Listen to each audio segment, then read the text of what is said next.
And good Saturday morning, Matt Ray, KGO Radio 810. Taking your calls at 80-80-810, 415-808-0810 is the number. No doubt you've seen the picture, a group photo showing soldiers clowning around an empty flag-draped casket. It sparked just furor on social media, people calling it disrespectful of veterans, those killed in action. Now, the coffin is empty.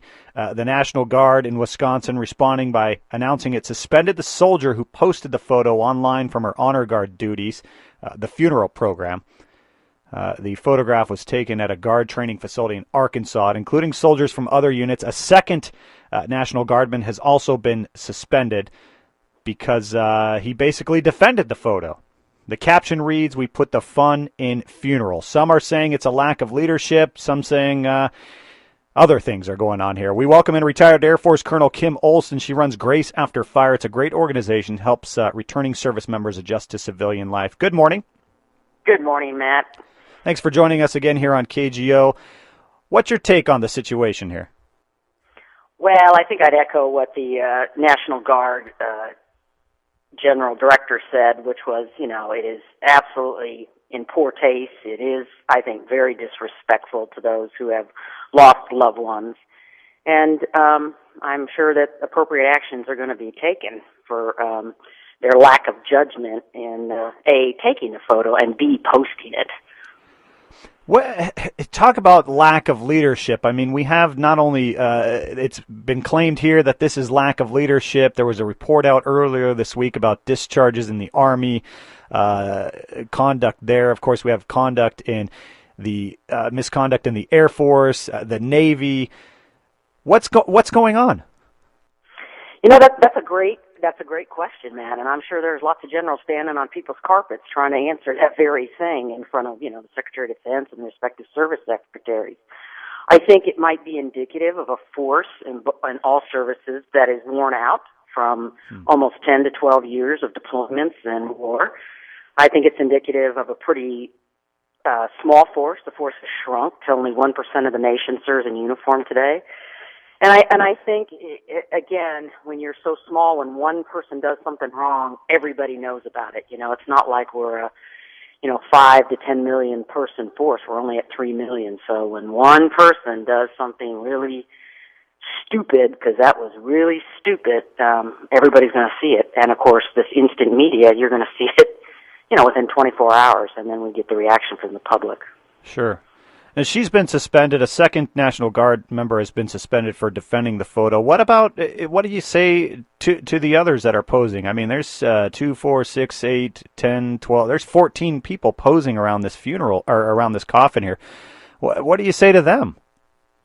You kind of say, as I recall when I was a commander, you're like, what were you thinking? I mean, it's just, it's kind of like, it's like your kids, and it is absolutely not an excuse, Matt, and I'm not offering that to your great listeners out there. But remember, the average age within the Army is about 19. So a lot of these folks sitting in that photo are teenagers, if you think about it. And young people do dumb things, and the military is certainly not, kept away from that kind of thing. It's not immune to young men and women, doing, inappropriate things, which is what this very much is. Yeah, the specialist, Terry Harrison, I don't know her age, but she appears to be very young from the photos of her. Talk about I'm just trying to imagine somebody who lost a son or a daughter or a loved one to combat, and they see this online. What does that do to them? Well, what you hope. Well, one, you're obviously distraught that this is how they would portray a coffin, which is just so symbolic for us, especially the flag draped coffin is just. I mean, it's just. I just can't explain to you what that means to families. But what I hope is, Matt, that those that have lost loved ones remember that the honor guard they probably had was solemn, was respectful, was, gracious, performed their duties, above and beyond. And that was some of the comments that you read were that my experience was that the people that brought home my son or daughter and put them to rest, were very professional. And that's what's kind of a shame about this is it's, a dozen people have tainted the rest of those organizations that work very hard, and it is a very challenging job. To hand over a folded flag to a very young family is very, very difficult. Yeah. What do you? How do they go about correcting the situation, or not only correcting the situation, but also disciplining them? Obviously, they've been suspended, but this is a National Guard issue, so I would think this is a state issue, not so much a service issue. Correct? Well, again, it depends on if they're called up to. It depends on what kind of orders they're on. So I'm not sure what they are, but you're right. The National Guard does a lot of these things because people come to their hometowns, and there's where they get laid to rest. And I think maybe a revisit of your training. This training was done in Arkansas, as you said earlier, and it's like, why did someone think this was a good idea? Yeah. What on earth were you guys thinking? And what went on in the training prior to that photo that they were able to get together and kind of, act like knuckleheads? I mean, you got to kind of, let's go back to where that event occurred and say, what's going on in your school here? So Arkansas, needs to be looked at a bit. And trust me, Matt, man, they got inspectors all over these guys. So yeah, they are, and rightfully, and absolutely rightfully so, because for many families, that burying of a child or a spouse or a loved one is probably the last time they'll look at somebody in uniform. And yet you have got to get it right. And you have got to be remembered and be respectful to that family, because that member they're putting in the ground has paid the ultimate price, and the family will remember that for the rest of their life. So it is a big deal in this world, and I think that's why we got the reaction we did. We're speaking live with retired Air Force Colonel Kim Olson. She runs Grace After Fire, an organization that helps returning service members adjust to civilian life. Do we know the military's policy? Do we know the National Guard's policy regarding social media? Do we know anything about that? That's a really good question, and it begs a question about what you put on Facebook.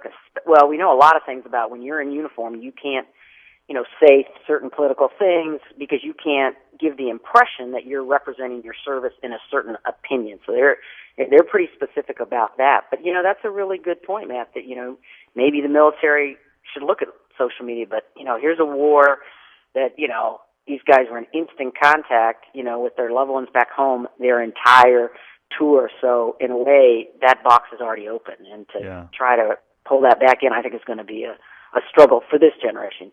You're in mine, gray hair, chemically altered gray hair, maybe, but for this generation, it's just part of the landscape, and it's challenging for commanders. And I wanted to get into that with you if I could just a bit, but we have to go to the break. Can I get you to hold on, Colonel?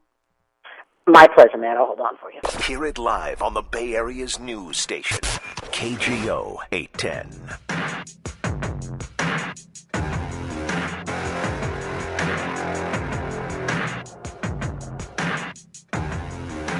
Good Saturday morning. Matt Ray in on KGO Radio 810. Taking your calls at 80-88-10, 415-808-0810 is the number. We're speaking live with retired Air Force Colonel Kim Olson. She runs Grace After Fire, an organization that helps returning service members adjust to civilian life. And we're also discussing that Wisconsin National Guard member that posted the photo of the empty casket, the soldiers clowning around the empty casket that is draped with a flag. And what to do not only with the soldiers, but what to do in general with the military here. Before we went to the break, you had talked about the average age of soldiers and those in the service. And we were also discussing whether or not the military had a handle on the social media policy. We also got into what's going on in a lot of service sectors of the armed forces. Is the military... I don't know how to put this to you. You are a retired colonel. Are the heads of the military, are they just out of date, out of touch right now with the people that are coming in to serve and the experience that they've had with social media and this kind of attitude where I'm going to put everything and anything online? Look at me, look at me. Again, that's a great question. I wouldn't characterize them as being out of touch because they've grown up in this closed personnel system. So maybe that's, it's a good thing and a bad thing within our military is that everybody starts at the bottom and everyone works their way up. So sometimes, again, it leaves you kind of isolated from the civilian sector of which you draw your troops from. But, you have folks, again, my generation, we were digital immigrants. We kind of came into the digital age where my children, who are both in their early 20s, are digital natives. They were born with computers, and so there is a gap, I think, between, maybe my generation and those serving now, the very young ones. But it's kind of that way, I think, in any time within our evolution of our military. There are always differences between the older generation and the younger ones. And I think you have to have policies that are realistic, and I think you have to have policies that not only protect your service, but protect the individuals. I mean, it's one thing to post something online, which was, regrettable, but it's another now to get death threats around it. I mean, you got, again, in this instant media world, there are, very dire unintended consequences for young folks that do things like that. And we see that with the bullying in school. So there's just lots of, hidden, again, consequences to folks putting, like, to your point, Matt, look at me now, which is what this generation is like. So where does the leadership go from here? I mean, obviously I would think this is a wake-up call. You're absolutely right. I think you gotta look at those that are performing these kinds of duties, and if they don't have the aptitude to be serious, they shouldn't do the job. Find somebody else. That's number one. Number two is, look at your training. If that kind of behavior was accepted in years past, then shame on you guys. And I'm not saying it was, but I'm just saying somehow somebody sat there and thought that was a good idea before they all lined up behind that thing and took the picture. So you better make sure that, you have a very professional training course going on. And number three, and the military's good about this is, when you do step a line and you make a mistake, you are probably going to pay dearly for it because, again, the public has great trust and confidence in us, and they hold us to a higher standard, as they should.